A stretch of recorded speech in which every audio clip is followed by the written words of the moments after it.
সরকারি বা বেসরকারি সংস্থানে কর্মরত অবস্থায় আপনি কি শেয়ার মার্কেটে নিজের নামে ট্রেডিং করতে পারেন? আপনি কি শেয়ার মার্কেট বা মিউচুয়াল ফান্ডে নিজের নামে বিনিয়োগ করতে পারেন? আপনি কি শেয়ার মার্কেট বা মিউচুয়াল ফান্ডে বিনিয়োগ করে লাভবান হয়েছেন? সেই লাভ কোথায় কিভাবে দেখালে ভবিষ্যতে কোনো অসুবিধা হবে না? আপনি কি শেয়ার মার্কেট বা মিউচুয়াল ফান্ডে বিনিয়োগ করে আপনার কষ্টের টাকা নষ্ট করেছেন? আপনি কি জানেন এই লসেসও ক্যারি ফরওয়ার্ড করে ভবিষ্যতে এখান থেকে অনেক সুবিধা নেওয়া যায়? এই সমস্ত প্রশ্নেরই উত্তর আজ আমরা বোঝার চেষ্টা করব। ভারতবর্ষ বিশ্বের অর্থনীতিতে চতুর্থ স্থান অধিকার করে আছে এবং এটা মনে করা হচ্ছে ঠিকঠাক চললে 2028-এর মধ্যে আমরা তৃতীয় স্থানে উঠে আসব। এ কথা অস্বীকার করার জায়গা নেই। এর ফলে আমাদের সোর্স অফ ইনকামের অনেক রাস্তা আজ খুলে গেছে।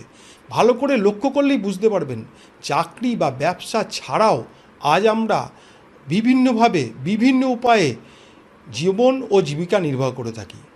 আপনি ইনকাম যেভাবেই করুন না কেন, ইনকামের প্রত্যেকটা হিসাব ইনকাম ট্যাক্স ডিপার্টমেন্টের কাছে থাকে। এই হিসাবের খাতাকেই বলা হয় ইনকাম ট্যাক্স ফাইল।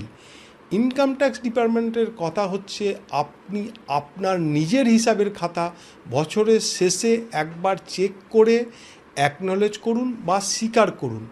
এই স্বীকারোক্তির নামই হচ্ছে ইনকাম ট্যাক্স ফাইল করা বা ইনকাম ট্যাক্স ফাইল সাবমিট করা। এইখানেই আমাদের যত সমস্যা। আমরা অনেকে চাপে পড়ে ইনকাম ট্যাক্সের ফাইল করি, অনেকে আবার ইনকাম কম বলে করি না। কিন্তু আপনাদের নিজেদের ইনকাম নিজেদের হিসাব ঠিক আছে না ভুল আছে একবার দেখে নেবেন না। এই ইনকাম ট্যাক্স ফাইল করার জন্য কোনো পয়সা খরচা করতে হয় না। তাও আমরা অনেক সময় ভুল হবে বলে অন্যের কাছে করে নিই, ঠিক আছে, কিন্তু সেটা ঠিক আছে না ভুল আছে এটা একবার দেখে নেবেন না। ইনকাম ট্যাক্সে ITR 1 থেকে ITR 7 পর্যন্ত 7টা ফর্ম আছে।